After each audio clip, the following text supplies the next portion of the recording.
149 pounds, Swiderski and Rachi. Swiderski, the Oklahoma State Cowboy, missed some time this season. Hadn't wrestled since February 1st coming into this weekend, but he has shown this weekend, Hardell, that he is just fine. 3 quality wins on his way here. Exactly, man, and that's the postseason wins. That's the key. Looking to get that part done, and that's exactly what this young man has done. Beat Willie McDougald in the opener 2-1. Gabe Willishell 7-2. Maxwell Peterson in a 16-3 major decision for Swiderski. His path to the final. Rachi, meanwhile, 8-2 since the calendar flipped to 2016. His only 2 losses were to Swiderski and to Jacob Frost. He's already avenged one of those losses, a chance to avenge the other. Right now, as we get things underway in the 2026 Big 12 Wrestling Finals.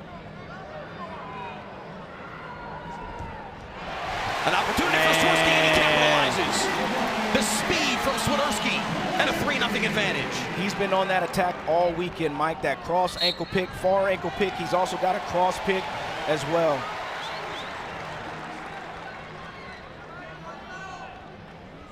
Having some microphone issues, it sounds like, for the officials. Titus Godbolt, Jason Rivera are officials for the first match of the evening.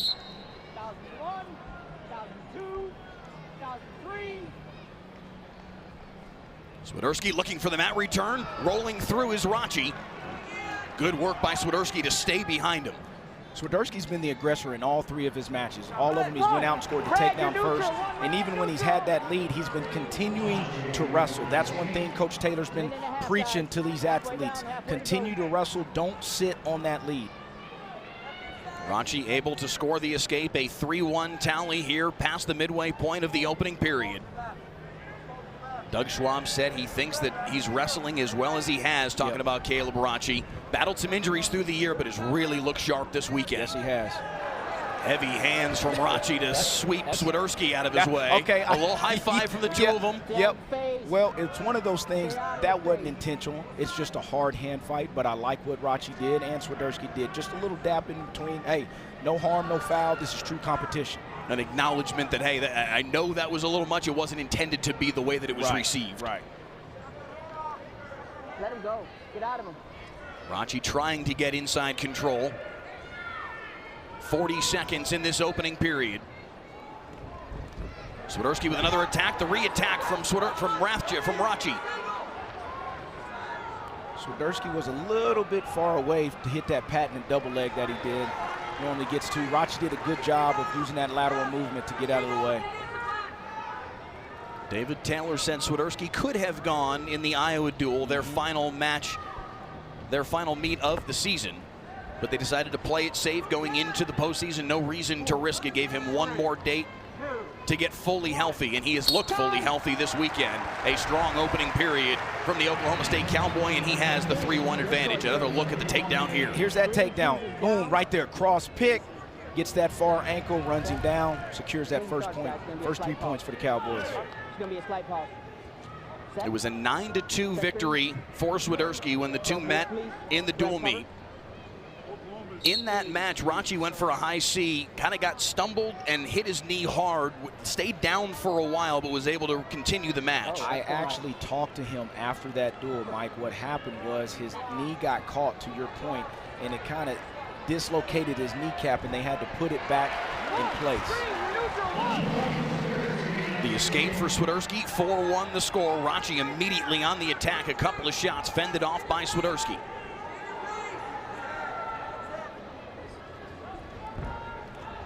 And that just shows good hand fight. Yes, that just shows the toughness of Rachi to continue to wrestle through that situation in that duel in Gallagher Arena.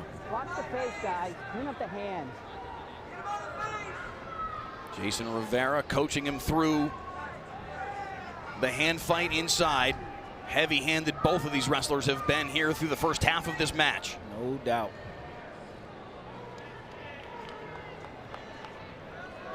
Swiderski, the number 7 wrestler in the country according to the coaches' rankings. Rachi on his upset tour, number 24 coming in, but he has knocked off a couple of very good wrestlers. A little poke in the eye there, unintentional, from Rachi to Swiderski. Come on, let's go. Let's get set. Stop with the hands. Too many times. Set. The official letting them know, stop with the hands too many times. He's kind of giving them both some warnings. Swiderski able to defend another shot. Rachi's starting to pick up his attacks a little bit more. That first period, it was all Swiderski. This second period so far, it's been all Rachi. Yeah, Swiderski brought most of the action when they faced off in the dual meet. This Correct. has been more active for Rachi, and that's been part of why he's had more success of late. Exactly. But he needs to find some offense here. Late second period.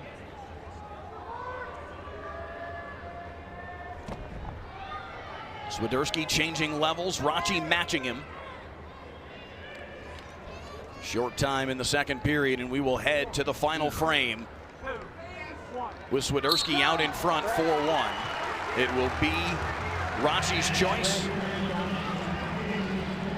He will take down, see David Taylor, the second-year head coach of the Oklahoma State Cowboys. He is building something truly fascinating with the Cowboys, and one of the most successful coaches in the country, Doug Schwab. Coach of the Year a season ago. Again with a wrestler in the finals here in Tulsa. Rachi working the hands. Swiderski able to stay on the knee. I think Swiderski's going to commit to this ride right here. His mindset right here is probably thinking, man, I got to probably get about a good 2 to 3 mat return.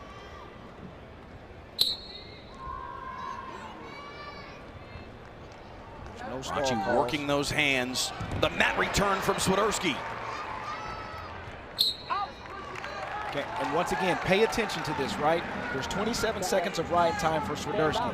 Watch what he does. Rachi gets to his feet. He'll take a couple steps, look for a big lift, mat return. They may be on the edge. He's going to go look to go catch wrist if he can.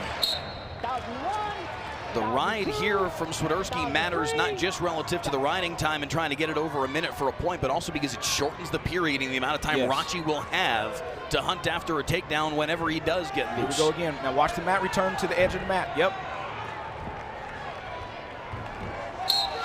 He'll spill out again. Doug Schwab calling for a stall call on Swiderski. And like I said, now there's 46, 49 seconds of ride time in this arena right now. Our clock in. 1001, 1002. Swiderski not able to return him to the mat that time. Rachi working to get loose. Finally, Swiderski able to return him to the mat. Up over a minute of riding time, and the Oklahoma State crowd likes that. So to my point, Mike, exactly what I was talking about. 2 to 3 mat returns, kind of getting you to the edge. So once you're there, now he's at a minute 2 riding time. Just that match in between the match. This is what a really good ride looks like at this level, especially at 133 pounds. You're not just going to lean on him the entire time. You've got to wrestle to the edge. You've got to mat return multiple times over to be able to execute it. And a nice job by Casey Swiderski to put himself in a position to get that riding time point. Here we go again.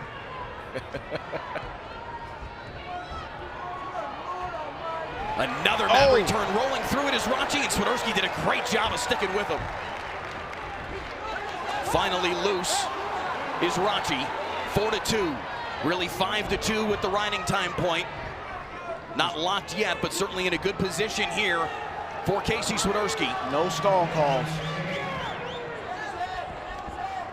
Rachi needs a takedown and a ride out. That would put him in a 5-5 situation.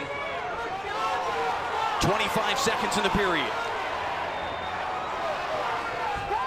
There's the first stall call. That's the right call. That's just the first. That's a warning. Riding time now locked. Stall. Point for Rachi. Now a takedown would win it.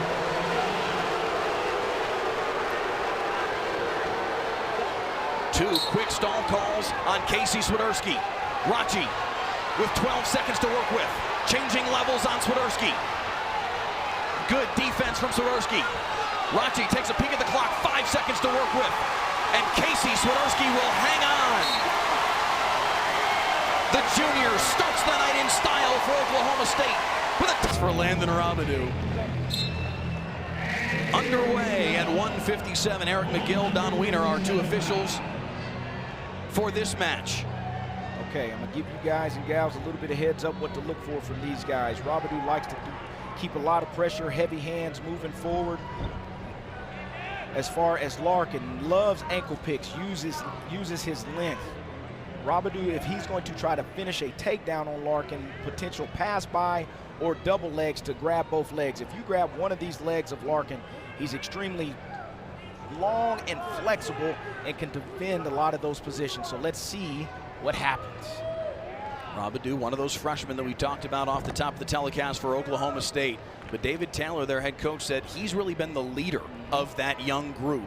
He kind of took a jump as he gets in on a shot there on the leg of Larkin. Okay. Trying to circle behind, whizzer in from Larkin. No control yet. Keep it legal. This is the part I was talking about right here. Let's see if he gets that left hand up on that thigh. Taking a bigger bite of the left leg of Larkin. See if he can start inching himself closer and if he can get his shoulder where his knee is at. But look at the length of Larkin with grabbing those wrists. And they will work outside the circle. That's one thing that Zeke Jones told us earlier this week. He said the Larkin brothers will long you to death. They have unbelievable length for their respective weight classes. Just lanky wrestlers. Yep, and like I said, expect that cross pick coming again or ankle pick coming from Larkin. He just attempted it. Rabadou was able to slide out of that. Collar tie from Larkin. Trying to use that length to get to an ankle. And I've seen that duck now twice to Rabadou's left side, that Larkin's attempted. So keep that in your back pocket. Center. Another shot from Rabadou, fended off again by Larkin. Zeke Jones saying that's three shots in a row. Look at that. Look at that. Gets the takedown. Went a little cross pick there, used that foot, used that length, and got a little back trip in there. Green one. Green one. Just many different attacks. It's a very, very, very unique feel. Improve. You talked about it a little bit as he was running out the calmness of the Larkin brothers, and that was something that Zeke Jones talked to us about earlier this week. He said they don't thrive on energy. They thrive on the mentality and the IQ piece of the game. And we see a little bit of it in how each of them wrestle, how smart they are, and how they're able to stay steady no matter what the energy in the room is. Exactly, right? And to that point, like I said, to that calmness that they wrestle with, don't let that fool you because they are extremely, extremely competitive. In what is a highly intensive sport, Jones said they're able to process a lot of information because of how calm they stay. Yes. Go ahead. Larkin likely to look for the ride out here with just 6 seconds left in the period. The mat return of Rabadou. And he will take a 3-0 advantage into period 2. Here's that takedown by Larkin in that first period. Watch this. He does this a lot. Look at that. This cross reaches across, sticks that legs out, uses that foot. Nice little back trip to secure that first takedown in the first period for the Sun Devil. Larkin with choice. He'll start on bottom and get a quick escape here. It's 4-0 in favor of the Sun Devil.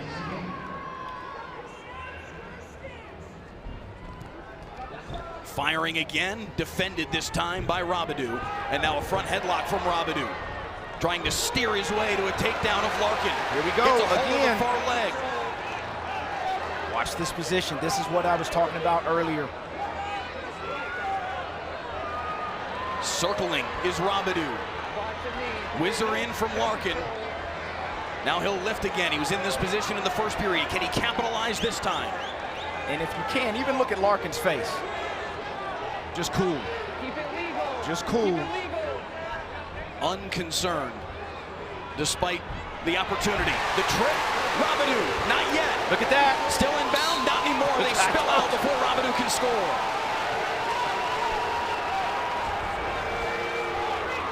Man, this kid is dynamic. I think they were out. They ended up going out of bounds there. Yep. And where Rabadou got that attack was front headlock position, lateral movement, moving right and left. But Larkin once again did another good job of defending.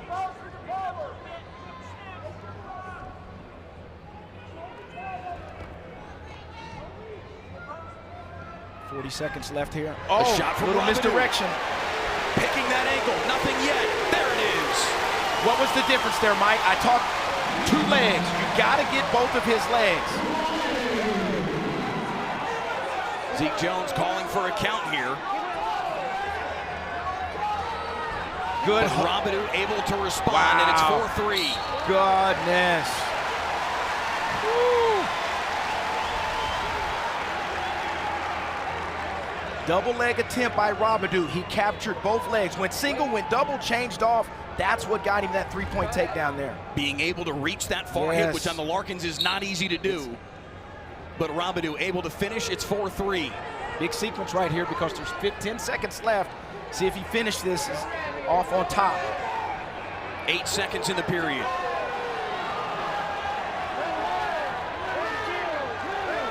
Larkin showing the flexibility. That will end period 2. It will be a 4-3 tally as we head to the final frame. Okay, got a little blood cleanup here, but man, just... He was up on his feet. You went low first. You went low first. What the official's saying is Larkin went low first. They were wanting to count. This has been a great back and forth.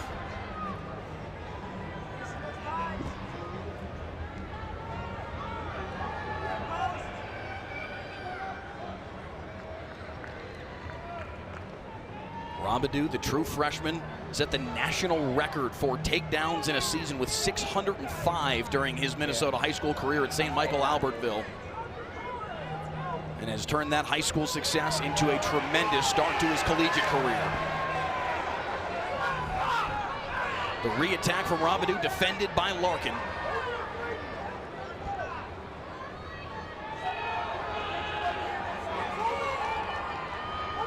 Minute 10 in the period. Yep, 1 left. Robidoux's got to find another way to get to that takedown. No stall calls. Larkin's going to hold middle. And obviously he feels comfortable when you're in on his leg. Robidoux decided not to go down to start this period. What do you think the strategy there was? As he gets in on a leg. Here we go. With an opportunity. Nothing yet. Lifting that knee. Now an ankle. Look at this. Look at this. Nothing yet. 30 seconds in the period. Robidoux lifting again. The splits from Larkin. Larkin had squared his hips up for a second. Now he does again. Look at this. 20 seconds to go. This is awesome. Nothing yet. Robidoux again to the leg. 15 seconds. He's got that wrist. He's not letting that wrist go.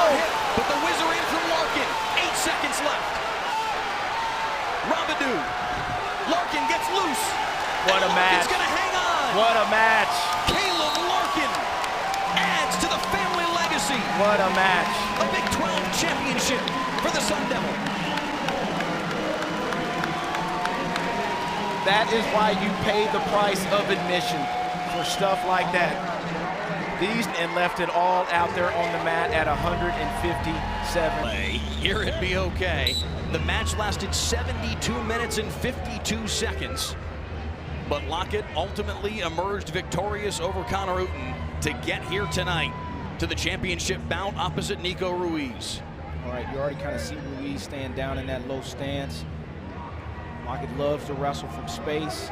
Clean hands, boys. Also, Clean once he hands gets now. to a leg, Ruiz is very good in a lot of scrambling situations. Actually, that's how he ended up getting that takedown against Downey last night. Zeke Jones knew he had something in Nico Ruiz from the very first time he took the mat as a Sun Devil. His very first collegiate match back in November of 2023, he faced Mitchell Messenbrink of Penn State. Super close offensive match that he lost 14-10 at the Journeyman Classic, but he's been improving bit by bit ever since, and that was the moment where Zeke Jones said, all right, we've got ourselves somebody who's going to do some really special things here in a Sun Devil single. Exactly, and he was an NCAA qualifier last year at 165 pounds.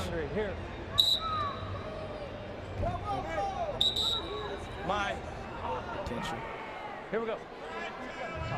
You hear D say, I wasn't trying to do that. Derek Lark kind of took the fault himself, but Ladarian Lockett also saying, my bad.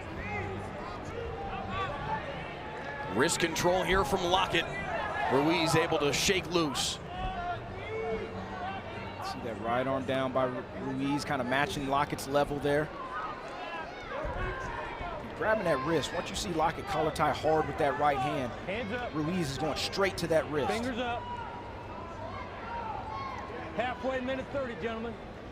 These two have not met before, so there's a bit of feeling out period. Yes. When that's the case, and we're seeing that take place here in this opening period. Thank you.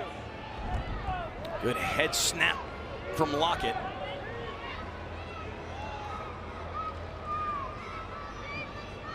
Offense, gentlemen, let's go. I really Attack. like what the official said, wrestling up, basically saying, hey, don't just stay on your knees and start getting some contact, get some action going again. 1 minute remaining in this first period.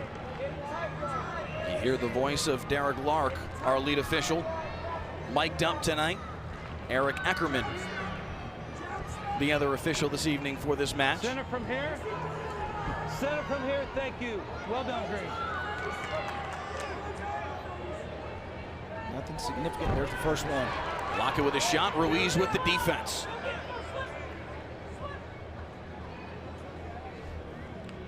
Lockett big on the fancy footwear. He's got the pink wrestling shoes on tonight. Inside, center. Oh. Center. Oh. A couple of hard head hits for both of them. The defense from Ruiz starting with the top of his head. Final 10 seconds of the period. Pay attention to those jab steps right there. Inside. I call those kind of like body blows in a boxing match, right? Jab step, jab step, jab step, right? Obviously boxing, you're trying to hit those ribs, loosen that body up a little bit. Pay attention to those jab steps further later into this match.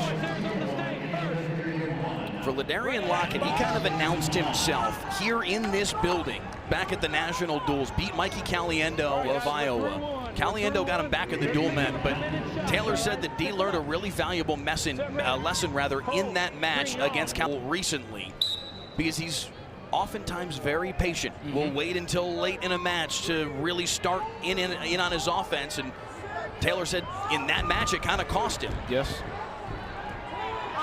But he said he learned from that experience, and we've seen him execute here in Tulsa so far. Yep.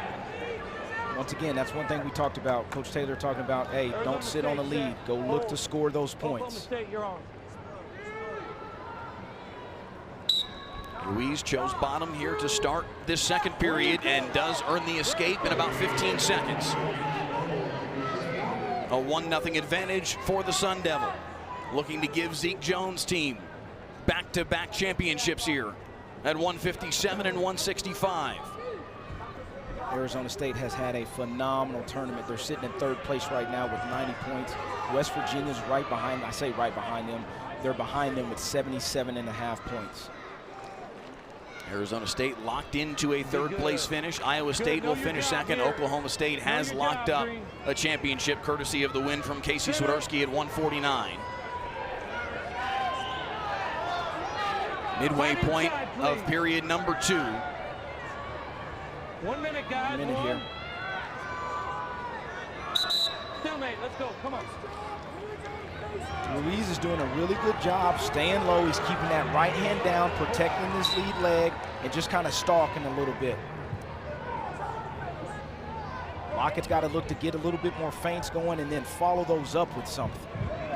Grabs a hold of the wrist, vacuums in Ruiz and tries to steer him. In from here.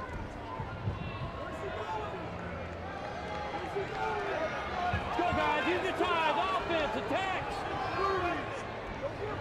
Derek Lark looking for more offense. He'll call another stalemate, and Zeke Jones says why.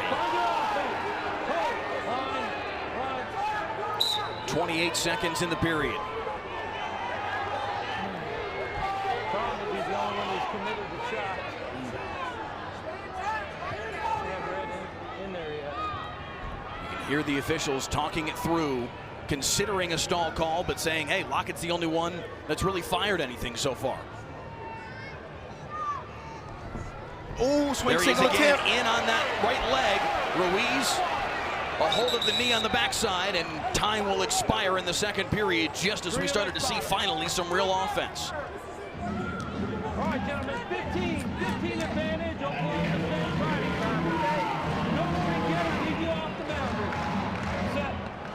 like the instruction right there. Yes. Official giving those instructions, just kind of letting them know where you're at. 15 seconds, last period, 2 minutes.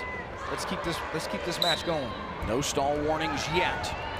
The operative word there from Derek Lark. Riding time not a factor in this one. Ruiz, we'll see if he can change that. He's worked down the 15 seconds that Lockett had to begin the period and now cranking up some of his own. Here's that switch. Lockett able to get loose. And we're level 1-1. Now the blast shot from Lockett.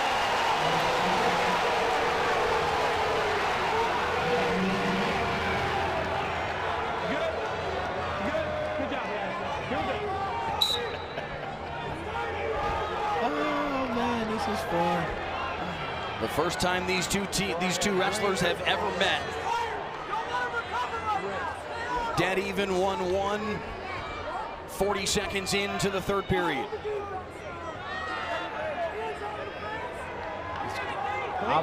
Clean hands here. Couple attempts by Lockett. Collar tie from Lockett. Ruiz able to work loose of it. Now inside control from Ruiz. Working that right hand. Down the left. Don't just push here, right? Looking for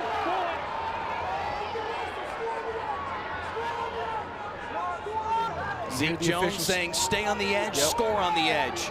But you hear the officials say, don't just push, score on the edge, right? He's letting them know, don't just push him out of bounds. You still got to look to score on the edge. 42 seconds left.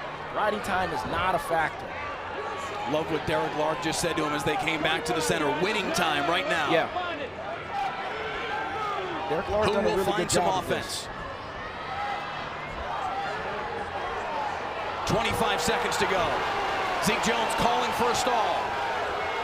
Lockett waving at the official. Lockett needs to stop. You just gotta go get cleaned up. You can hear him say, I got hit. I don't know if he got poked in the eye or he's got blood on his face. We got blood all over his mouth. Blood's all over his mouth. So they got a little blood time right here, cleaning that up. Clean him up. Clean him up. Ready to resume, 19 seconds in the period. Neither wrestler able to score an offensive point yet. 10 seconds to go. Who can get to that leg? Whoever it is, it's going to come in overtime. Yes. 1-1. And we will head to the first sudden victory period here at 165. Make sure he's down, man. Keep your head on. David Taylor said Ladarian Lockett often waits until late in the match to initiate his offense. No better time than sudden victory to initiate some.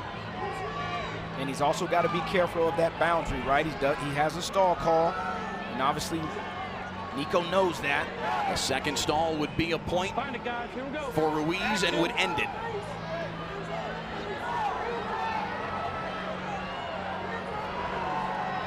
See how he's matching this level, staying down. Come on, guys. Take some risks. Let's go. Come in. Ruiz Bring it on here. trying to penetrate step. Now Lockett to the leg. The duck under. Hunting that far hip. Lockett lifting. Gonna try and drag him back into the circle. Ruiz into the splits to defend. We're about to get into some wrestling right here, Mike. He's gonna grab far The ankle. ankle. Let's go! Ruiz lifting, circling behind. Lockett hanging on for dear life to the ankle of Ruiz. Rolling through. Ruiz nearing closer. Not yet. Neutral danger. Not yet. He got to 2 swipes. Ruiz trying to turn again. Look at this. Here we go. Come on. Lockett able to defend, but again, through the crotch of Ruiz comes of Lockett. 30 seconds in sudden victory. They're gonna still make that. Dangerous position, and that will be the call. Potentially dangerous.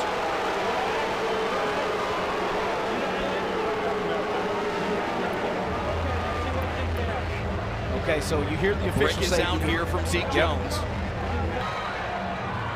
to the center of the circle. Oh, Defended man. by Ruiz. He ate that one. Good miss. 18 seconds in the period. Thank you.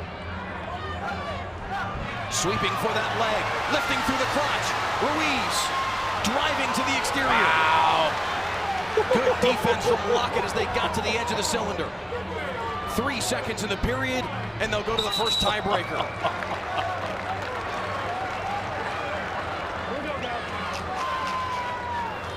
Oh, man. He has a stall call. Yes. Okay. So 30 seconds on the clock. 2 30-second tiebreaker periods. Ruiz trying to get loose. Lockett with the mad return. Ruiz able to get free in just 5 seconds time. Advantage to the Sun Devil.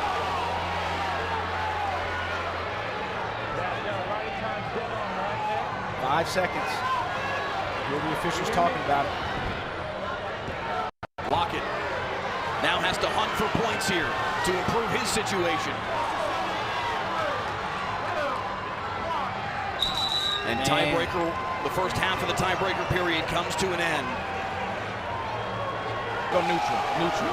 Yeah. Okay. Yeah, so if he doesn't get out, if in this situation, if Ruiz would have held him longer than 5 seconds, he wins. Now it makes it where Lockett has to go get a takedown right here to win this match. Otherwise, it gives him the full 30 seconds to work with. Ruiz with 5 seconds of riding time advantage. Still advantage Ruiz. Has no stall calls. Ruiz can be very defensive here. There is the warning on red. 8 seconds in the period. He circles back center. Has to pull off a magic act. Ruiz, the head hands defense, hopping over the top is Lockett, but he'll run out of time. Nico Ruiz. Another upset for the sophomore, and this time it's for a championship. Good match, good sportsmanship.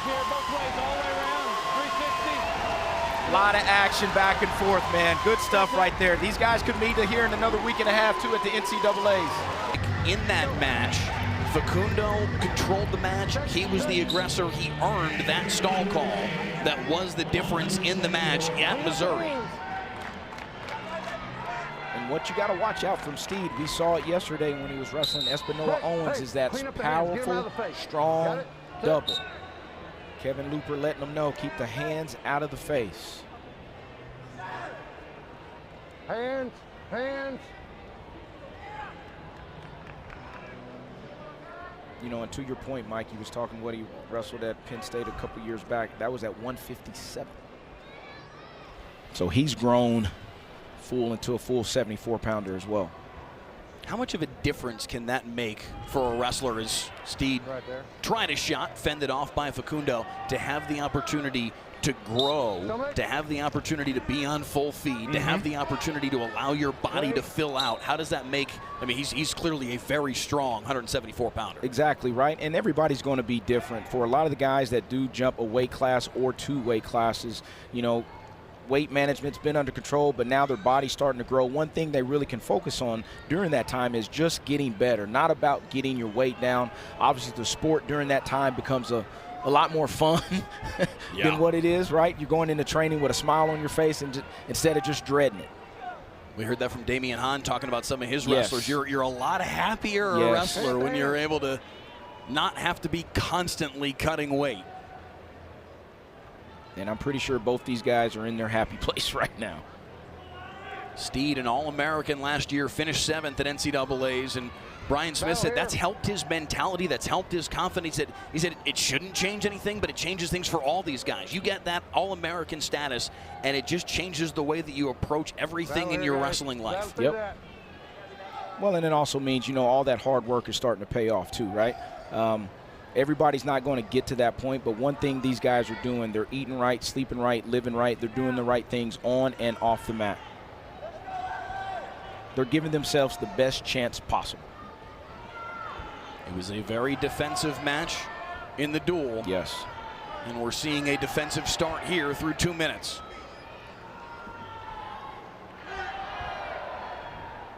Nothing significant just yet from either guy. 40 seconds left here in this first period. And once again, you see what Facundo's trying to do. Both guys, right? You're trying to crack that code. How can I get to my attack? What angle do I need to use to get to my attack? Obviously, they are familiar with one another because they wrestled earlier this year, but trying to make those small, minor adjustments that may pay huge dividends. Steed trying to rip Facundo to the mat. They'll unlock here with 15 seconds left in the opening period.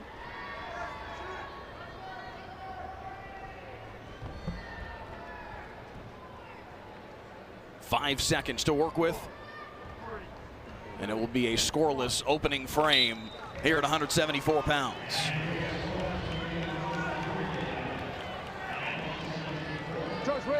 Obviously, they've watched film on one another, so they know what each one has. The thing right now is somebody's got to go get it. Somebody's going to have to pull that trigger to figure out what is what, right? Otherwise, we'll be in another 2-to-1 or 1-to-1 match, should we say. Now, they obviously don't want to take an errant shot and put themselves in a bad position. You just got to pick your spots. And it looks like right now, Steed is really committed to this ride. Through the leg, through the crotch of Facundo. Hey, watch for blood. I don't know where it's coming from. They're going to let this part work out here. Facundo. Here he's going to look for, he's got to elevate that. Gets a hold of the leg. Steed's coming over top for a cradle. Facundo's going to keep that foot and start standing up. But you see where Steed's taking him. Trying to work closer to that cradle. There it is. He's got it. Facundo in some danger here.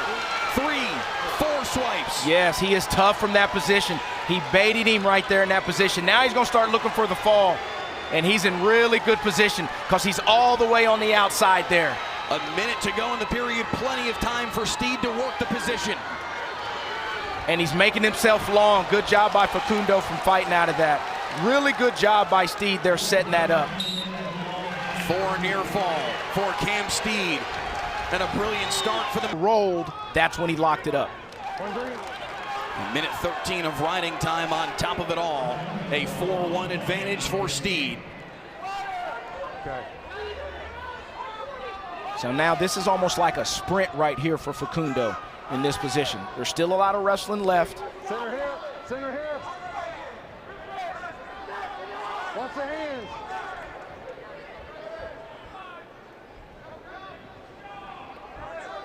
Ear to ear with 20 seconds left in the period. Facundo. The shot defended by Steed. Good Steed job by able to Steed wrestle there. back center. Yep. Good job by Steed to change positions. Terrific start here at 174 pounds for Cam Steed, the Missouri Tiger, a 4-1 advantage. Get that riding time down to less than 1 minute, then you're going to have to cut him. Steed, the first of back-to-back Missouri Tigers we will see on this mat here at BOK. Aiden Sinclair, the #1 seed at 184 pounds. Next to take the mat, opposite Eddie Knightenbach of Wyoming. Facundo will cut him loose. It's a 5-1 advantage. Facundo did work down under a minute of riding time. Action as they go out of the circle, says Kevin Looper. Let's go, quickly, quickly. But the fact that Facundo did get him down under a minute of riding time could factor in here. Still a lot of wrestling to be done. Yep.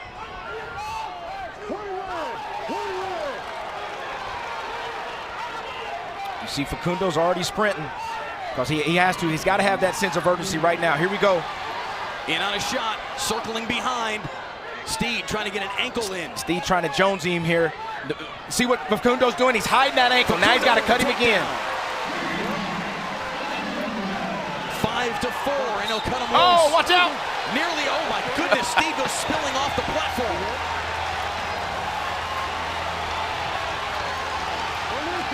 6-4, 1 minute left. No stall call there, despite Oklahoma State calling for one. 1 minute to go. Facundo is on him. Steed has to guard against a stall call. He had one, of course, in that match last time. Circles behind. Out. Was he out? They say he was out. No takedown. And Brian Smith immediately reaching for Eric Boucher. With him on the mat, and we are underway at 184 pounds.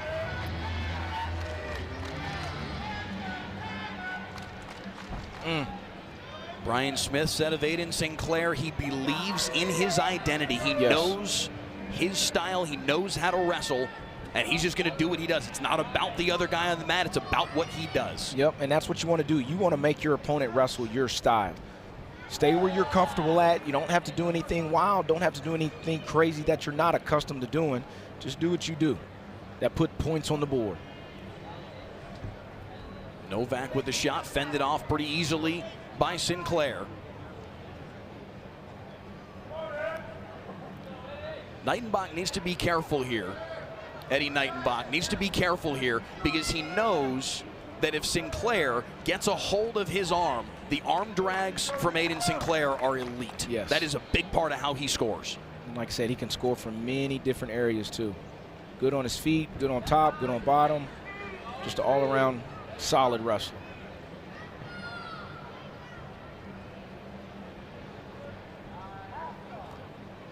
Apologies, I got ahead of myself there. We have Joey Novak at 197 pounds here in a little bit against Rocky Elam. Nice Good outside step. From Sinclair, scooping in that knee. Shelves it, looks for the trip, and finishes the takedown. Sinclair did a really good job of getting height there. Got that leg up, ended up getting the trip, securing that first takedown. Nice outside step shot too.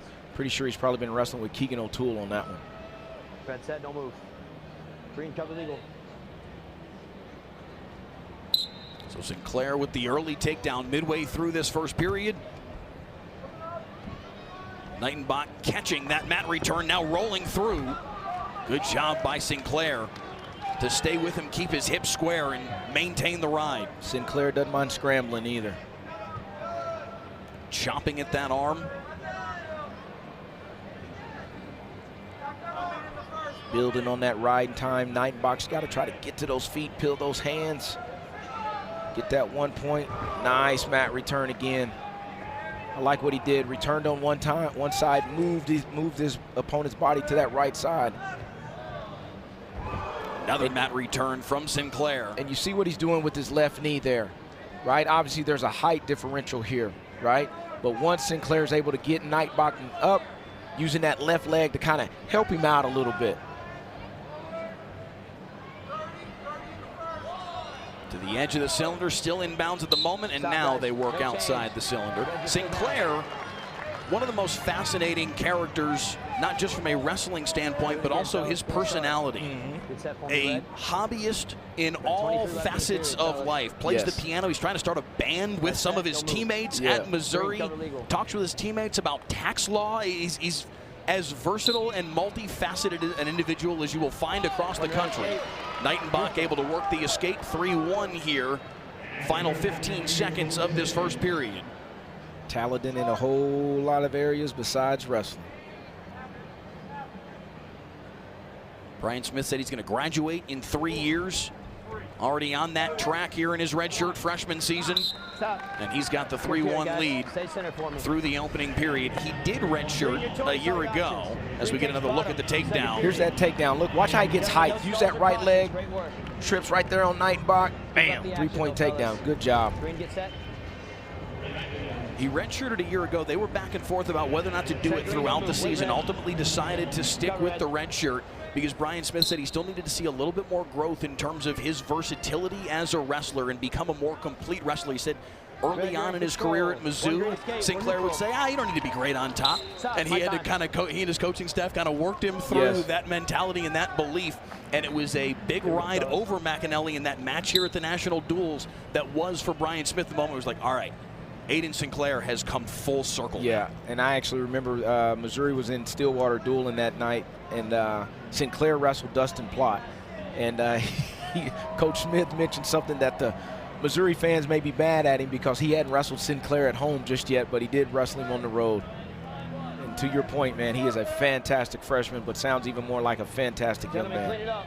Top of the head, stay out of the face. He was able to work a quick escape there here in the second period. And because he got out as quick as he did, he still has over a minute of riding time. Now in on another shot and lifting that left leg, Trips again, not finished yet. There it is. Another takedown for Aiden Sinclair as they spill out of the cylinder, but a 7-1 advantage.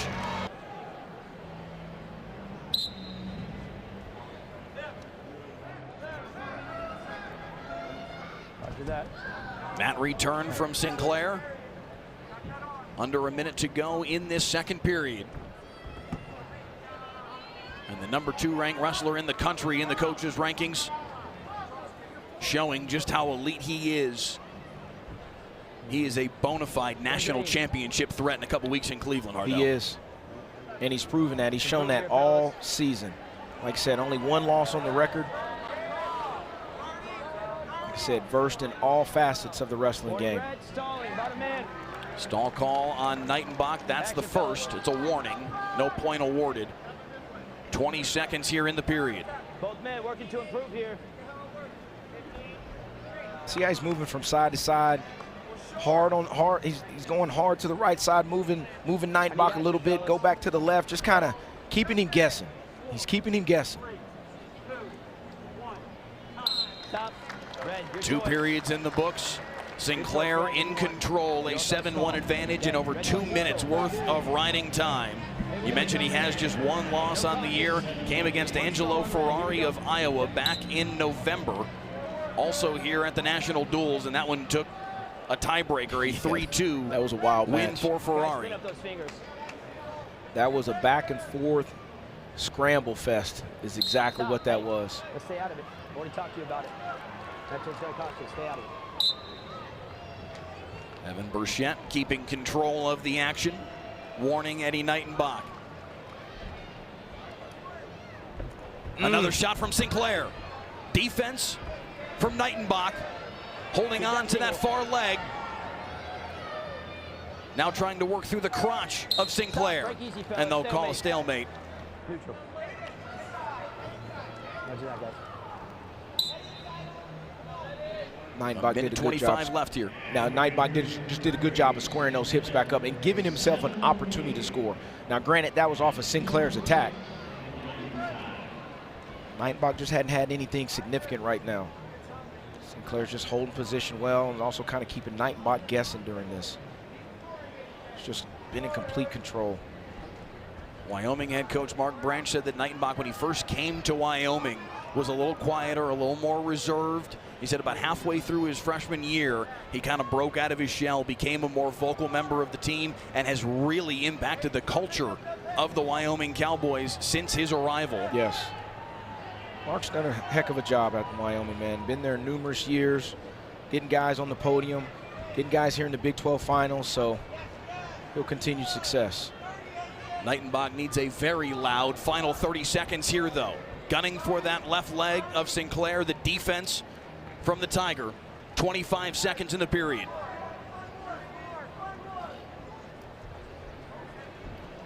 Look at that. Look Sinclair. at that. Good lateral movement, man. That was nice. Aiden Sinclair, elite in so many things, but he does nothing better than he wrestles. Aiden Sinclair, your champion in the Big 12 at 184 pounds. A terrific and dominant performance from the redshirt freshman, and likely just the first of many championships for that young man. 197 pounds on deck when we return.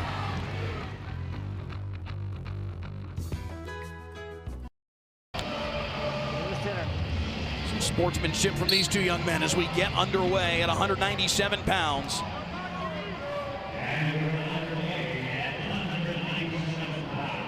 Two intensely strong individuals, and Elam already in on a leg, and quickly a takedown whistled for Novak. Just the second time that Elam has been taken down all season. The first was yesterday against DJ Parker of Oklahoma, and even though it was Elam that got to the leg, Novak was the one who seized control. And here it was, just kind of Merkel, quote-unquote, side-by-side position, and once those hands hit the mat there's his 3 points. And this is Novak's tough in this top position, but Elam's really looking good there for that reversal. I think Novak's just gonna cut him. Yep. He cuts him loose, and it's 3-1. We saw yesterday in the semifinal between Elam and DJ Parker. Yes. Nothing gets Rocky Elam out over his skis. Nope. Even being taken down, even falling behind in a match, he wrestled through all 3 periods yesterday, worked his way to a commanding 9-4 victory over DJ Parker. He is as experienced as they come. As they come, right? He walked out once again. I'll use that slogan, cool, calm, and collective. That's how he wrestles, and that's how his mind works in these high-pressure situations. He is a big 197-pounder, just envelops his opponent. Yes. And his brother was a heavyweight from Missouri back in the day as well. So, you know, not little dudes, is needless to say. Center. Elam, a Tiger for 4 years, a 4-time All-American, finished 5th, 4th, 3rd, and 6th over the course of his 4 years with Tiger style. Here, Josh Briscoe letting them know, wrestle through those positions, wrestle through that. You'll hear the voice of Josh Briscoe, our lead official, mic'd up here in this 197-pound match. Steve Mirasolo out there on the mat with Josh Briscoe. See if Elam can get to that single leg, his patent swing single that he likes. When they met in Vegas, Elam's first takedown took a lot of patience, a lot of persistence to finally work his way through, wrestle the position. It was good defense from Novak for a while before Elam was able to finally score.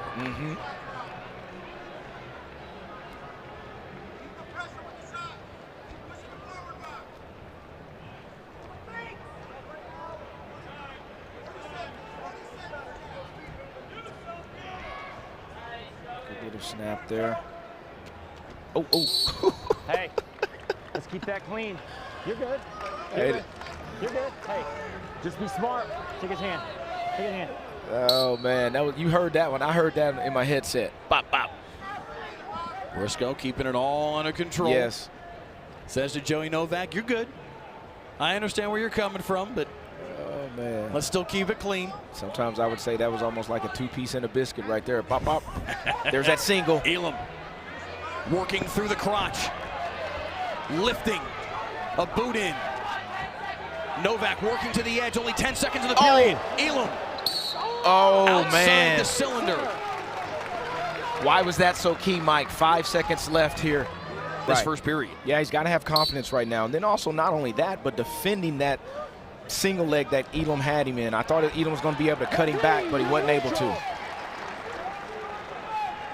The escape for Novak, a 4-1 advantage. So the thing right here for Novak with the 4-1 lead right now in this second period, he has to keep wrestling. Obviously, there's a lot of match still left because Elam's not going to stop wrestling. But once you stop wrestling with this lead early like this in a match, it can come back and bite you. Branch said Novak used that experience last year here in Tulsa, not just as fuel for this run, but he used it a year ago at the NCAAs as well. Branch said it was a moment of clarity for him to see some of the things that the coaches were trying to communicate to him, and he used all of that on his way to a 5th place finish and an All-American at the NCAAs a year ago. And he's carried that over here into his junior season. Wrestle through that. 1 minute remaining here in the second period. Novak's just controlling center. He doesn't have to put himself in a bad position. You know, Elam's got to start looking for his attacks. Obviously, that single leg was almost there. Little fake high crotch.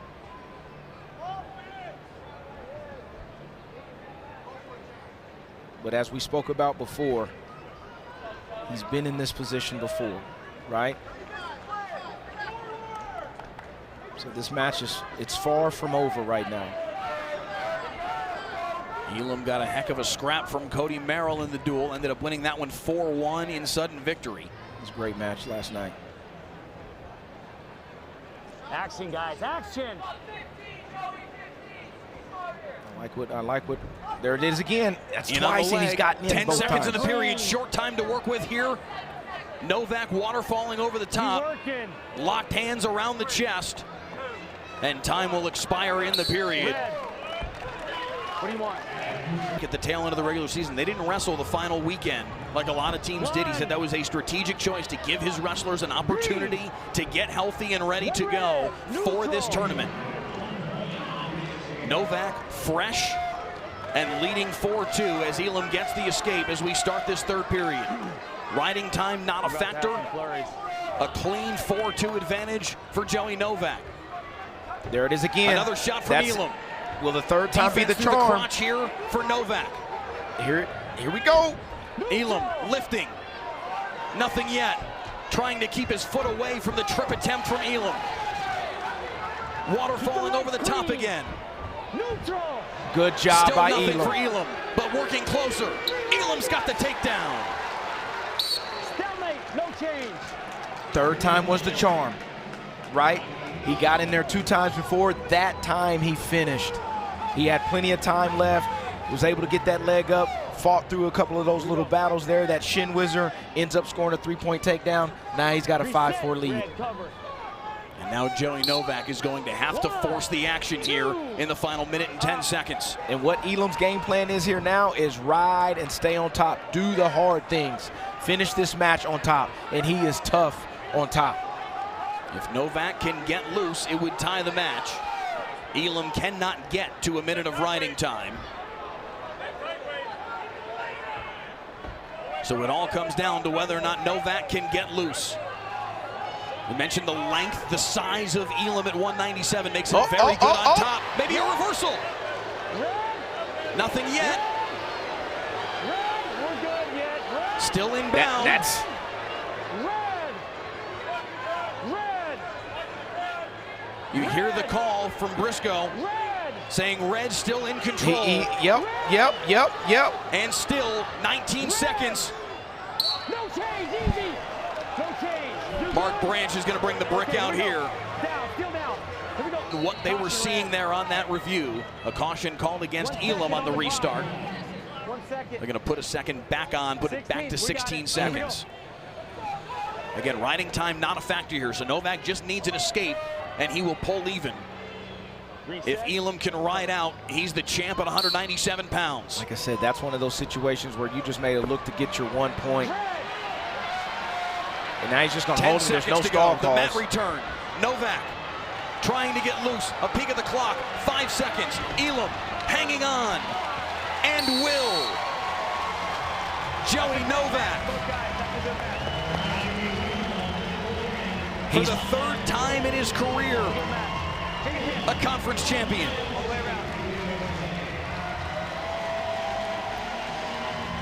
Two Big 12 titles, a MAC championship for Rocky Elam. Let's see what happens here in the Big 12 at heavyweight. Bastida, the premier heavyweight in America in 2026, a superstar. At one time was a 197-pound wrestler, moved to heavyweight years ago before the 2023-2024 season, and has been sensational in this weight class ever since. Missed a year ago, though, due to a medical red shirt and a lingering knee injury. Back healthy now. Yes, nice snap there by Bastida. Just moves like a cat. Look at that. Good lateral movement, good feints. He still moves like he's 197 Still moves pounds. like he's 197, right? Moves like he's 157. It's crazy. And this is where he's good. Hit you with a duck, throw by, high crotch. Once again, another one with an arsenal of attacks. Look at that. Lifting Doucette. They'll come back center.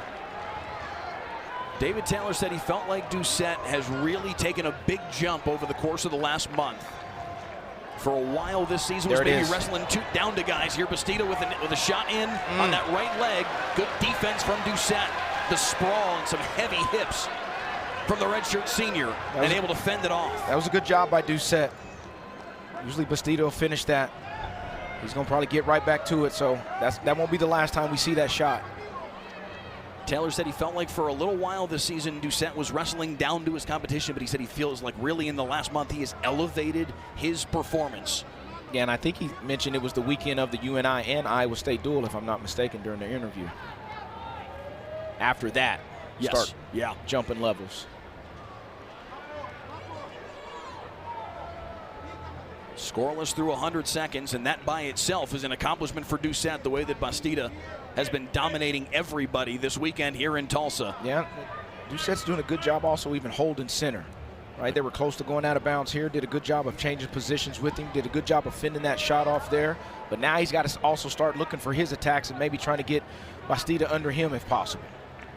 Bastida with a couple of tech falls in his first 2 matches, then a fall against David Zuba, just a minute 57 in to his semifinal at heavyweight. 35 left here.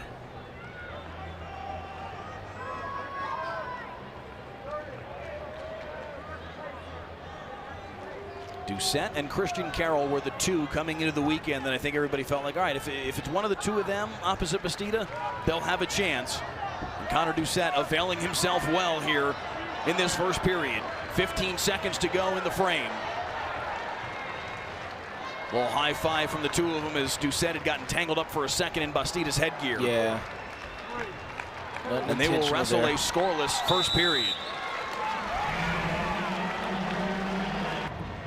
Because of Bastida's performance in the NCAA championships a couple of years ago, there have been question marks, Hardell, over the course of this season about Bastida's ability to get the job done in the postseason. Now we're talking about a kid who was an All-American at 197 pounds. He has done it in the postseason, but there are still these conversations.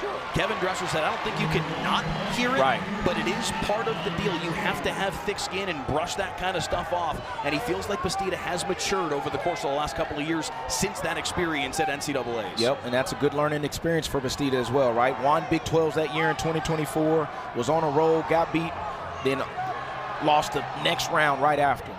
And you see Bastida starting to pick up his pace here with his fakes and his hooks. See?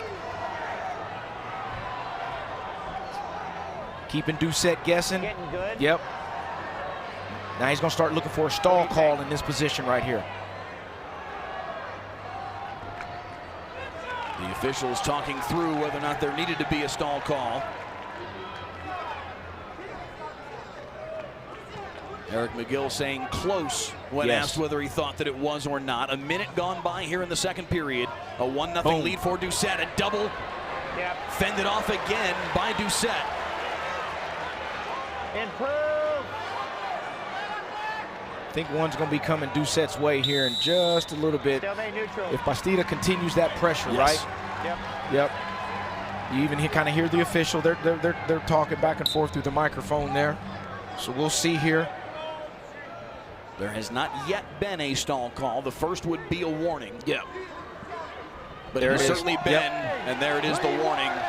As Bastida took another shot. Now he's in with the ankle. Now through the crotch comes Doucette to defend. Doucette needs to try to get him in a scramble, right? Bastida's really solid in this position, though. Bastida working through the crotch, trying to get behind, trying to get his ankle free. Big sequence with short time here in this second period here too, Mike. 12 seconds in the period. Nothing yet for Bastida. No control. Not yet. Still a hold of that foot. I lost it. There it is. Yes, indeed, the takedown for Bastida with just 3 seconds left in the period. And he'll have the lead as we head to the third. For Doucette, you wonder what the strategy is here. Does he cut Bastida loose quickly? He's pretty good. He's really good on top. Obviously, Bastida's gotten a lot better in his time in folk style wrestling. He's so used to freestyle wrestling, but he's gotten a lot better in this bottom position. And obviously he's so daggone strong, he's just gonna tripod up as well. So I know Doucette's gonna be committed to this ride, but it's a matter of can he ride him? A 3-1 lead for the #1 heavyweight in the country.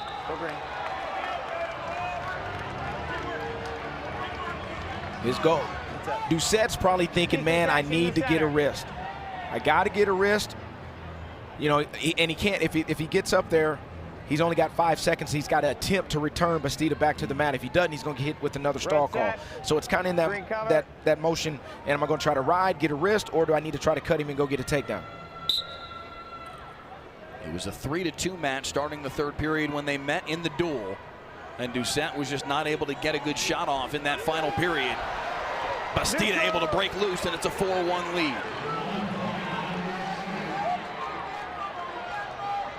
Again, the quickness of Bastida on display. Like a cat, man. Now this is where Doucette has to start picking up his pace and his fakes to try to get Bastida to react and or trying to get a go behind or get to a shot.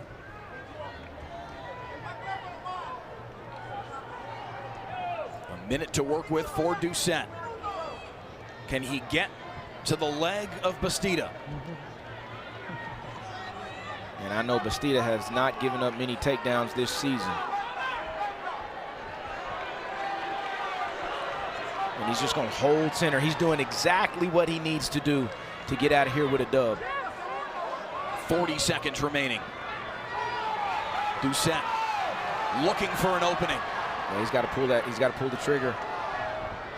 He's got to do more. That's what David's telling him. You got to do more of that.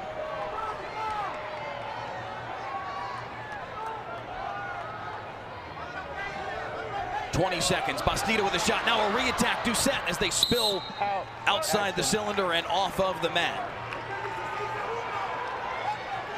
15, 16 seconds remaining. Riding time not a factor, so if Doucette could get a takedown and a ride out, but that is a difficult ask in 16 seconds against younger Bastida. It sure is.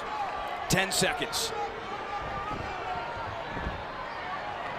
The defense from Bastida, the shot to finish it off. Kevin Dresser talked about how dialed in younger Bastida is. The next step in the journey for the senior Iowa State Cyclone is a Big 12 championship yet again for younger Bastida. Good job, good sportsmanship. I really, really love this stuff right here, man. You compete against each other hard for 7 minutes, but a lot of good stuff, good dap. They've had many battles together. Younger Bastida is a Big 12 champion again. When we build off of that today. 3 to go here at BOK Center. 1:25 underway and a quick shot from Spratley in on Poulin. Poulin wrapped around the chest defending. Spratley trying to put him into neutral danger already. Poulin back to his feet.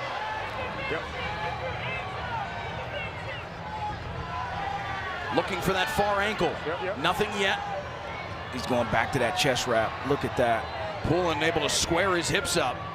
Good defense here from the Cyclone. Our second consecutive matchup of an Iowa State Cyclone and an Oklahoma State Cowboy. There was a time yesterday, Hardell, during the semifinals where it looked like we were going to have practically a dual meet here in the finals between these two teams. Didn't work out quite that way. Man, good little sequence. Good little push. These dudes are actually friends, right? They're good boys off the mat, but right now, no. You can be friends later in 6 minutes and 7 seconds. Good attack. Right now, there's business to handle. Yeah, good attack by Spratley. Really good defense there by Poulin with that chest wrap, kind of getting in that situation. For Spratley, all 3 of his losses this year came by just a single point. 3-2 against Vincent Robinson, 5-4 against Dean Peterson of Iowa, and a sudden victory 2 loss to Eddie Ventresca of Virginia Tech, 2-1. David Taylor feels like he has wrestled really well all through this season, even in those losses. Yes. A very, very strong season for Troy Spratley. And I think one thing David would probably still wants him to do is more shots on target, and that kind of shows that example of, you know, right off the whistle within that first 10 seconds, there's a lot of action.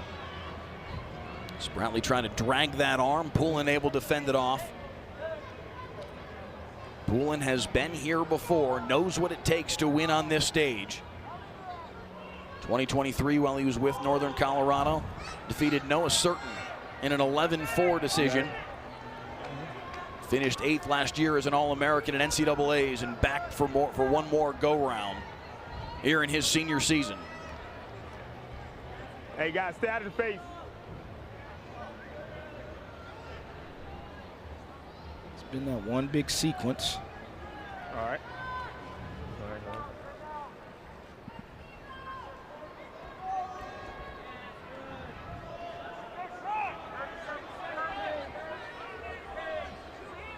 25 left here.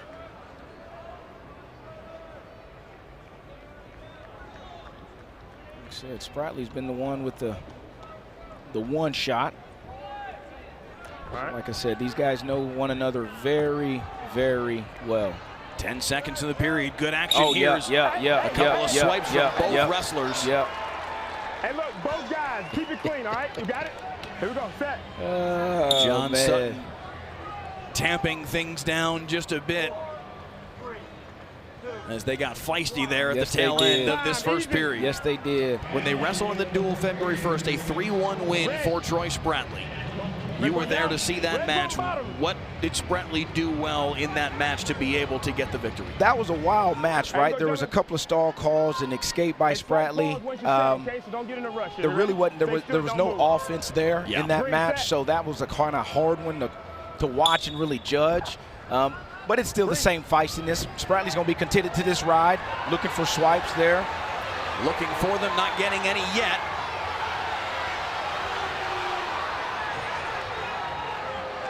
Poulin able to work his way back to his feet. John Sutton was keeping a close eye on that. The escape for Poulin and a 1-0 advantage for the Cyclone. A 17-second ride from Spratley. Got close there, Hardell, to scoring. Got really, really close. That's Spratley's position right there. Squeezes in real tight. Oh, nice pick. Nearly an ankle pick for Poulin.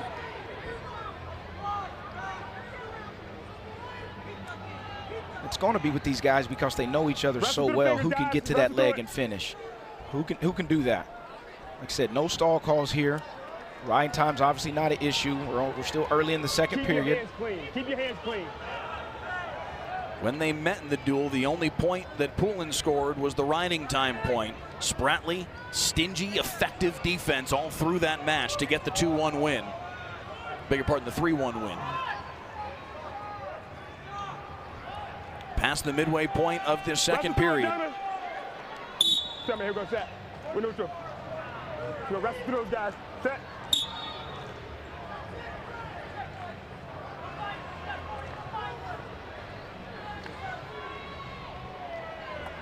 The shot, the double leg from Spratley. A sprawl from Poulin. Spratley lifting. No control yet. No control. What Spratley has to do right now, he's got to elevate. That's exactly, get it shelved out. Elevating the knee. David Taylor looking for neutral danger, nothing yet. Poulin into the split to defend. 16 seconds in the period. Lifting that leg is Spratley. Poulin trying to keep the far leg away. 7 seconds to work with. Poulin with a peek at the clock, knows he's just got to hold on for a couple more seconds, and he will. Poulin has dodged those twice, right?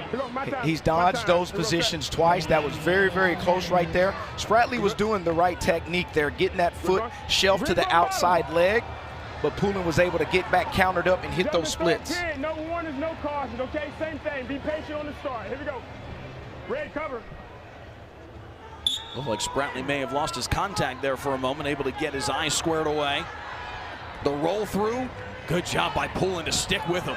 Nope, he's a little too high here. Spratley shaking him off. Yep. Trying to wiggle his way loose and come out the back door. Spratley nearly there.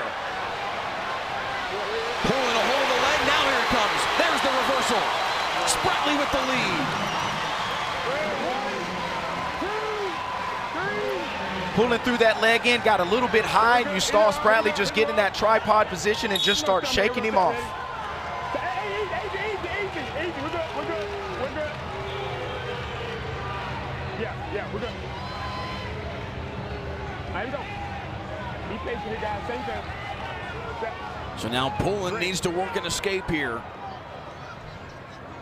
to pull level. 2-1 the lead for Spratley.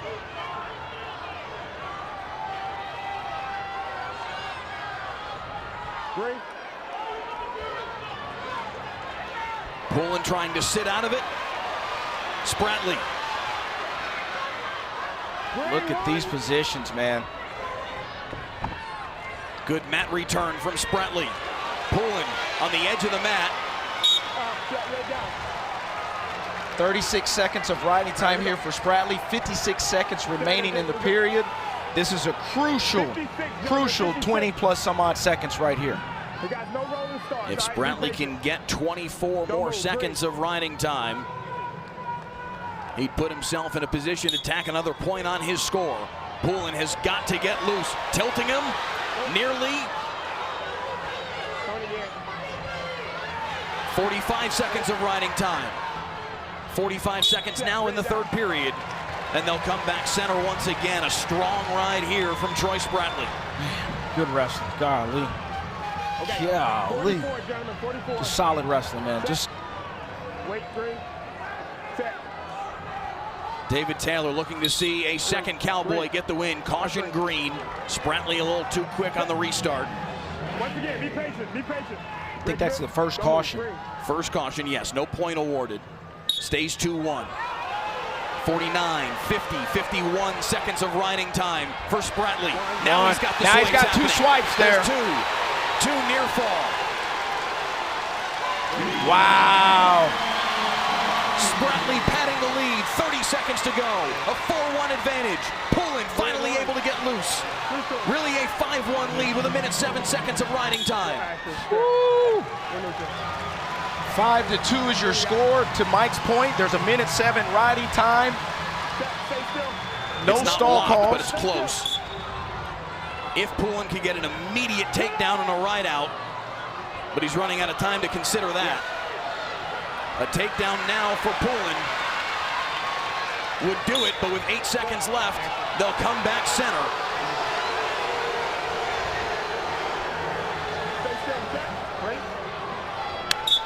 Man, I love college wrestling, boys and girls. Let me tell you what.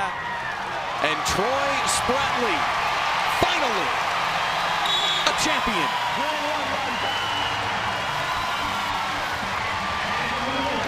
And probably everybody else in this arena. We're going to handshake wrestlers.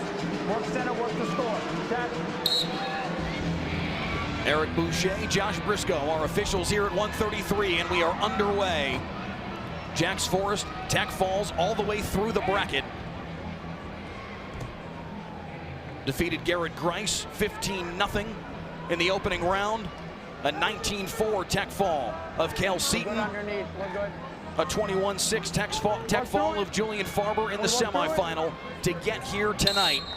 It was the 19-3 Tech fall of Drake Ayala Hardell that drew the country's attention, but it was actually the 10-9 win for Forrest over Virginia Tech's Aaron Seidel that was the one that gave David Taylor and Forrest himself the confidence to decide to take the red shirt off and press forward into the postseason. Taylor said it was because they both realized, hey, he can wrestle not his best and still get a victory. Exactly.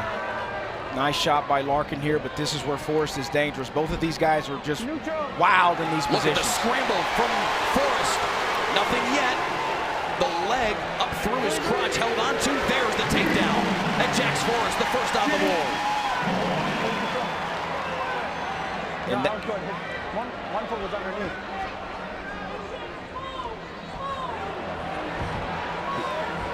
Look at this. Just watch. Just watch it. Look at this. Just watch it.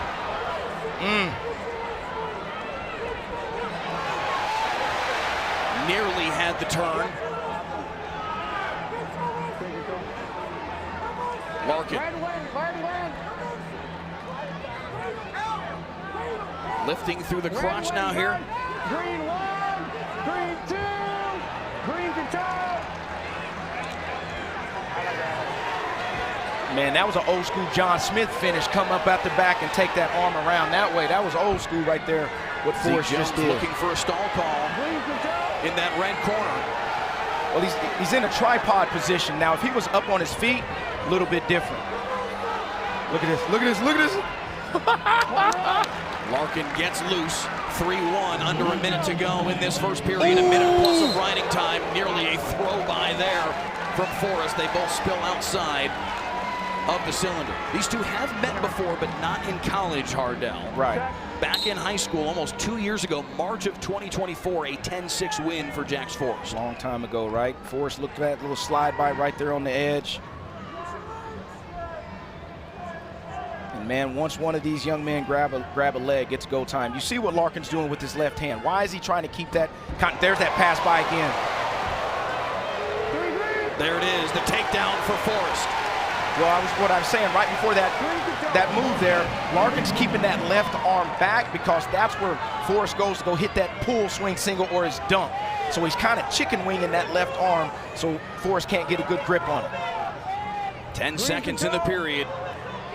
Larkin would love to score and escape here late in the period. Forrest trying to ride him out, and he'll be able to do it. A $1:30 of riding time and a pair of takedowns. Full period to lead 6-1 after one period. Same exact story here in the first period of the Big 12 final. Oh, vicious mat return from Forrest. Locking up through the crotch. Twisting backward, Larkin tilting. Nothing yet. I tell you what, that's a heck of a job from Larkin to not give that up there. Forrest is trying to probably get that right elbow. He really wants it in his back, but he still feels he hasn't enough to get a count. There it is. There's 3, 4, near fall coming for Jax Forrest. Now he's going to transition right off to a wing. A 10-1 advantage for the Cowboy. And did you remember what the official said right before they started? Look to score points. That's not going to be a problem in this match with either one of these guys. Neither one of these guys need that guidance in any way, shape, or form.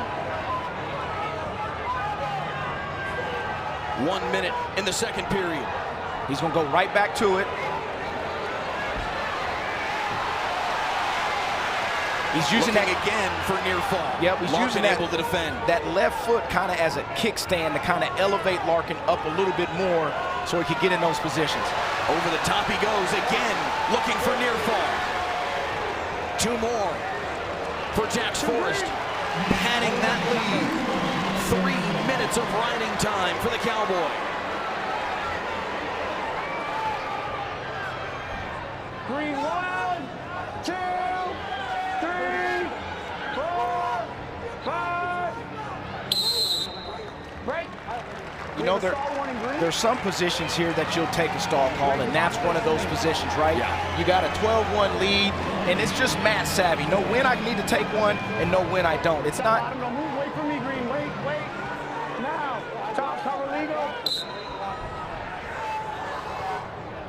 Final 10 seconds of the second period in what has been a dominant start to this match at 133 pounds for Jax Forrest. He will take a 12-1 advantage into the final frame. Forrest is going to the bottom position. Have to try and do here in this third period to He's got to look off a for miracle, frankly. Well, you just look at the reversal from Forrest. Man, he was going to have to try to look for something big. Obviously, right now, Forrest right back on top, 14-1. He needs a takedown for a tech fall. The riding time does not count in that tech fall situation, so he still has to go score. Gotcha. Thank you. Forrest circling behind, looking for one final takedown. He's had a tech fall in every match so far in this Big 12 championship. Defense from Larkin so far. No points yet. He's scooping up that far leg. Still nothing. 1:15 here in this third period. The BOK Center filled with orange t-shirts ready to explode for Jax Forrest. These fellas are scrapping, man. I don't like that toe. Potentially dangerous, the call from Eric Boucher, and they will come back center.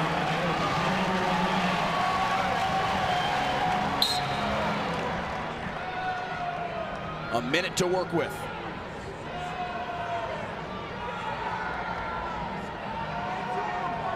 A takedown from Forrest would put it on ice. A shot here from Larkin, in on that ankle of Forrest. Watch that knee. Hey, keep your knee safe for me. 39 seconds in the period. Larkin wrenching that foot over his shoulder. The scramble here from Forrest, trying to get his foot loose. A peek at the clock, 26 seconds left.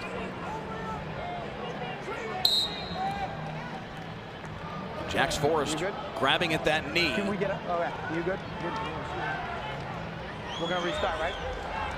Forrest says he's okay, but got a little awkwardly wrenched there and needed a moment. Final 15 seconds here.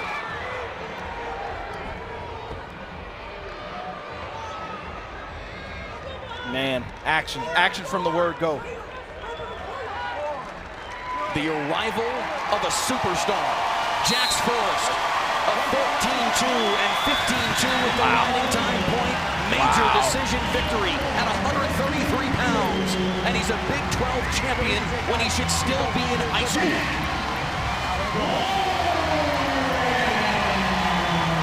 Coaches' rankings at 141 pounds. We see another hug between these two as they get ready to get underway. Echemendia's only 2 losses to #1 Jesse Mendez of Ohio State and #2 Sergio Vega, who he scraps with again here in the final match of the night at the Big 12 Championships. And in that dual match against Iowa State and Oklahoma State where Vega came out with the victory, Echemendia was the aggressor. He got in on a few times on Vega, but was never able to finish his shot. Normally when he gets in, he's able to lift and get him up. He wasn't able to do that on Vega. Let's see what adjustments he makes tonight. These are 2 very different wrestlers from a style perspective, Hardell. Echemendia strong, powerful, explosive.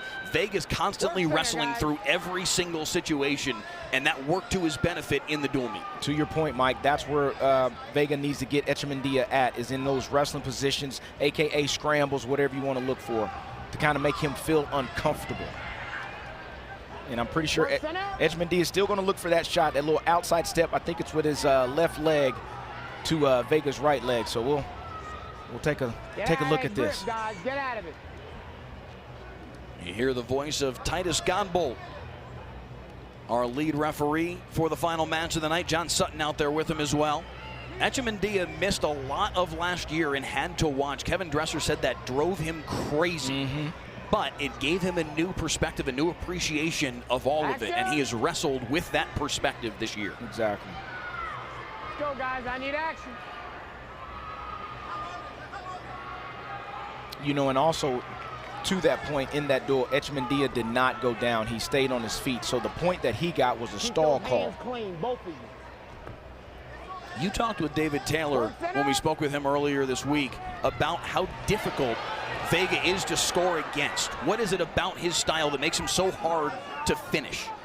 And one thing he mentioned, wow, just him being stingy. He's such a competitor, and we saw that last night against Julian Tag. A lot of positions that he may be dead to rights, but somehow, some way, he finds his way out of them. And just being a straight competitor and not wanting to concede anything. A 4-0 win over Julian Tag in the semifinal last night for Vega to get here tonight. Echemendia, meanwhile, a 2-1 win over Tyler Wells of Oklahoma. That duck under attempt that Vega hit there, he didn't get that close in the dual meet. So that should be a positive thing moving forward for him. And Echemendia has not got any attacks off just yet. The shot from Echemendia. Here we go. Scramble here from Vega to get loose. Save his life. So we got 30. All right. Work center.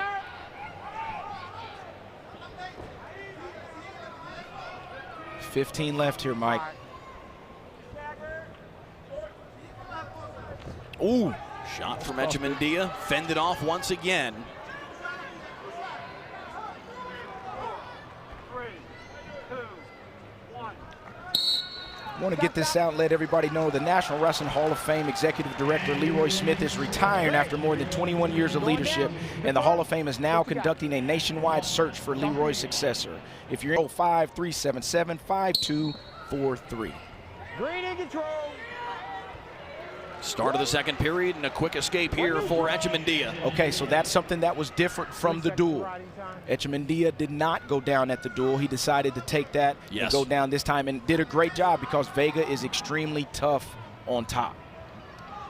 A different strategy this time around. Yep.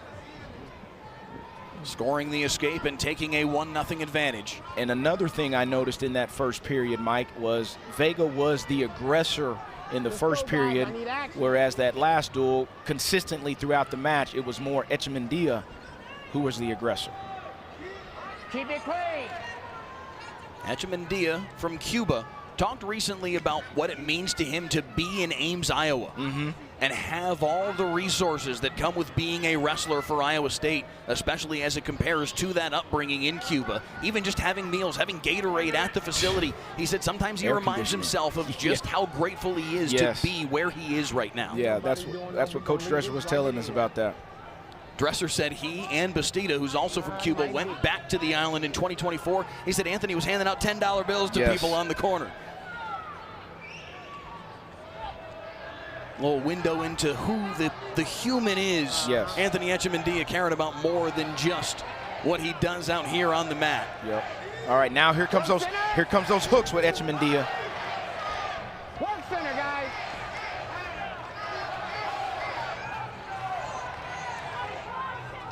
A 1-0 lead for the Cyclone. Able to escape in just 3 seconds at the start of this period.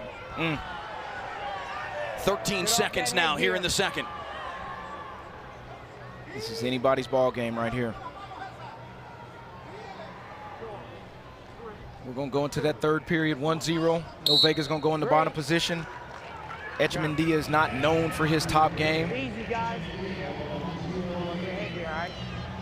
Cover legal. It was tied 1-1 late in the third period when they met in the duel. Vega will try and score an escape here and set up a very similar situation. Working the hands of Echemendia. 2. And he's able to get loose. We're neutral. Even 1-1. Even 1-1, no stall calls.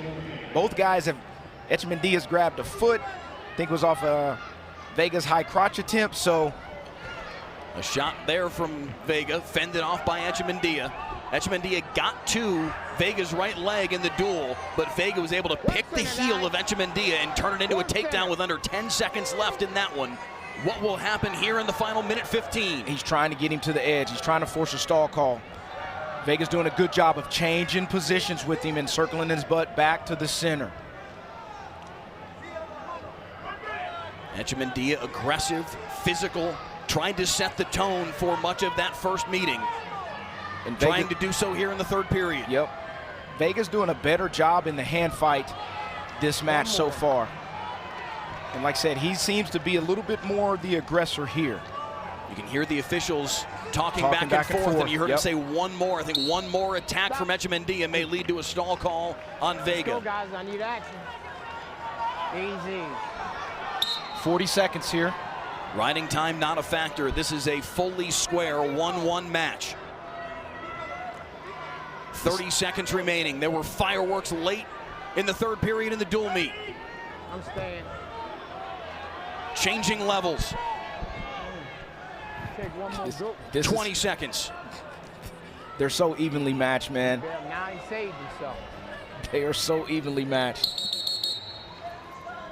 Who's bleeding? Got a little blood time here from Vega. I think it's Echemendia's bleeding. Get it. Got a little blood time, little reset, little coaching in the corner. What adjustments need to be made? There's only 13 seconds left here in this third period. 1-1, but just very. These two guys, they're scrapping right now. They want to win, but these are two guys that respect the heck out of each other. It's good, healthy competition, man. It's awesome. In on a leg is Vega. Hand fight from Echemendia to fend it off. 5 seconds in the period. And in the final match of the night here at the Big 12 Championships, we will have overtime. Blood. Got more blood. This guy's scrap. Into the first sudden victory period we go. More blood. I can't tell. Does the nose plug keep coming out, or is it on the? Dripping all on the mat. Yeah. Somebody bleed. Titus is saying.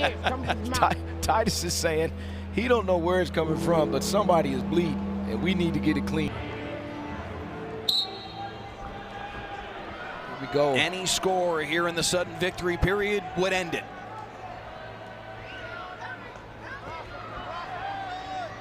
Ooh. Vega changing levels. Yeah. Work center. There's that hook Echemendia trying to likes get so inside much. Control. Work center, guys. Ear to ear as Echemendia comes over the top. To the back hip goes Vega. And a stalemate call. They'll come back center. In here. Come on. Right here, right here, right here, right here. Easy. Need to clean up one more time. And this is a tough thing, right? Obviously, We got to get it. you got to He got it. He got it. He got it. control he the got it. uncontrollables. This is out of their control. You see Vega like, man, Right behind let me you, Johnny. let me Right let me behind clean it up a little He's bit, trying right? to help the He's cleanup trying to help crew. it out a All right, little bit. all right.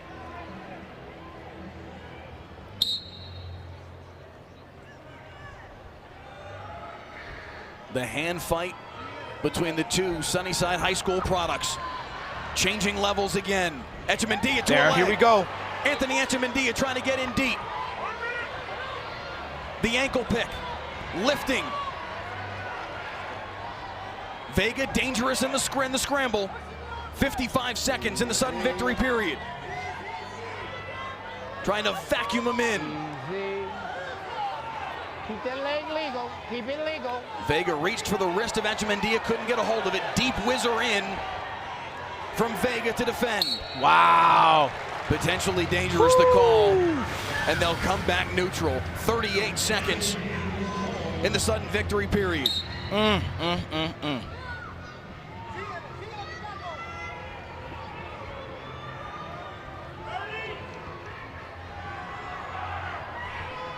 25. Wrist control from Echemendia.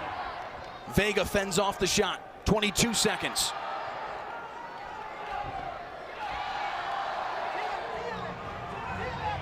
More defense there from Vega. I'm staying the hell out this shit. Titus Godbolt basically saying, I'm not calling a stall call here. Another shot from Echemendia. 4 seconds in the period. Not enough Look time. at this. And we'll head to the tiebreaker. Great. Great. Ah. I need a choice. Let's go, Green going man. This down. is awesome. Easy. This is awesome. Okay. How much do you have in the gas tank right now? Now, Vega kind of took his time in that second period or third period. I don't think he's going to do much of that right now. Because now the ride time becomes a factor. If one wrestler has a longer ride than the other, that would decide it. They will wrestle through both 30-second tiebreaker periods regardless.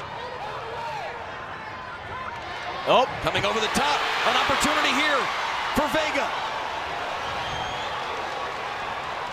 The escape for Vega in 18 seconds. Now working to the hips, looking for the takedown.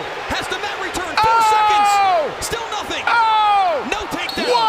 No takedown, and up quite a brick out from the Oklahoma State corner. I'm good with no takedown. All right. Let me get that break. Okay. David Taylor will challenge that there was a takedown. Titus Godbolt checking with John Sutton. They both agreed when they first conferred that there was not a takedown. All right, right there. Let it go.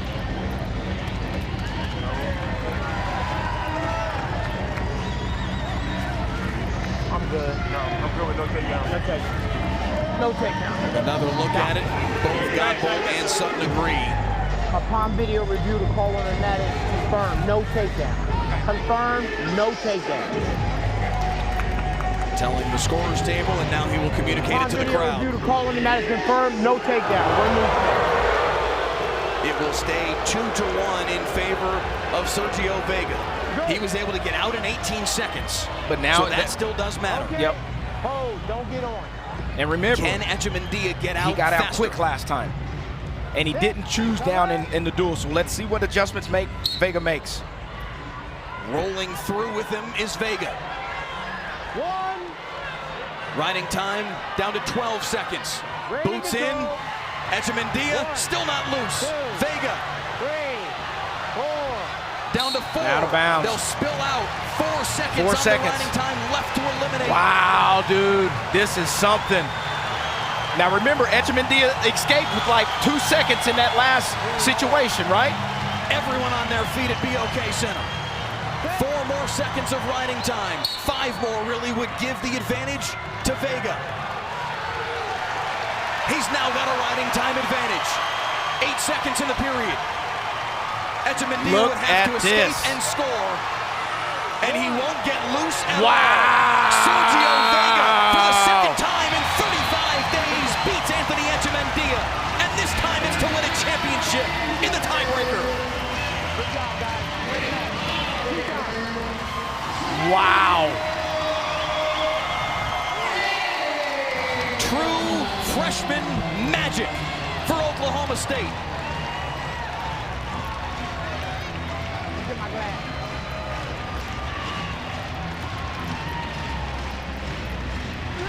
Holy moly. And the Pokes finish the night with 3 consecutive championships. Spratley, Forrest, and Vega. 4 individual champions in total. Oklahoma State, your team champion as they've been now for most of the night. And fireworks, Hardell Moore, in that final match of the evening. Remember what we said? There's going to be juice in this arena. There was a whole lot of juice in this arena tonight. And I mean excitement from 149 all the way through to 141 pounds. They couldn't have pictured any better than that. But man, those were some exciting, gritty, tough matches by all the champions and all the competitors tonight here at the Big 12 and the BOK. Sergio Vega in the tiebreaker, and David Taylor's team has got 4 individual champions here in 2026. The trophy presentations when we return here to Tulsa.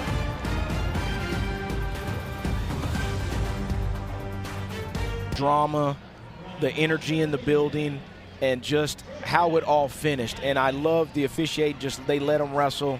These guys went out and scrapped, and I tell you what, man, it couldn't have ended in a better way than what it did at 141 tonight at the Big 12.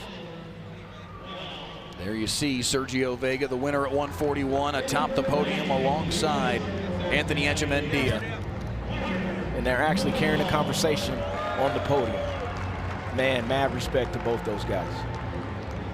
2 young men that very well may meet again in Cleveland. You know, a lot of these matchups that we saw here on the finals, all of that's possible. Quarterfinal, semifinal, blood round, All-American round. You just don't know. These brackets will be released. They'll release all the wild cards coming up here in another few days, and then the brackets get released, and then everybody starts prepping for Cleveland. It was a very chalky weekend, Hardell. 6 of the 10 were 1 versus 2. 3 of the other 4 were 1 versus 3. Only the 160 that we began the night with, Caleb Rachi, breaking into that collection other than wrestlers from the top 3 seeds. Sometimes folks will complain about, it's too much chalk. But when you get to this night, when that's the reality, it is nitroglycerin for wrestling fans, because it is just banger after banger after banger, and that was what we saw tonight. Every single one of these matches was theater. You are correct, man. It was a performance. You and I talked about that. That's what tonight was. It was a performance. These young men came out here and performed for the BOK Center and everybody watching back at home on ESPN+. That's exactly what they did. It was a great show over the speakers, and I think what Nick Williams has in his hand is what Jax is going to be getting, maybe? Yeah, Jax Forrest making his way to the mat right now. This young man should still be at Bishop McCourt High School. Should be in the PIAA Wrestling State Championships right now. Right now. Instead, he's the outstanding wrestler at the Big 12 Championships. The truest of freshmen we've ever seen. Man, this was something special tonight, Mike. These guys scrapping out here. Who can beat him? There's still some obviously bulls out there. 133 is incredibly deep, but he just ran his way through a whole bunch of them this weekend. It's not only deep, but it's young. Yeah. Right? And once again, we've been talking about the youth movement all year, this whole weekend, and we're going to see a lot of more young ones in Cleveland, Ohio coming up in a couple of weeks. And I'm excited to make that Blaze, the youth movement at 133. The Vino, you name it. Eric Seidel, Virginia Tech. And then another beautiful thing that a lot of these coaches will tell these wrestlers is, hey, conference tournament's done, we going to NCAAs, it's still coaches speak, but you still got to say 0-0.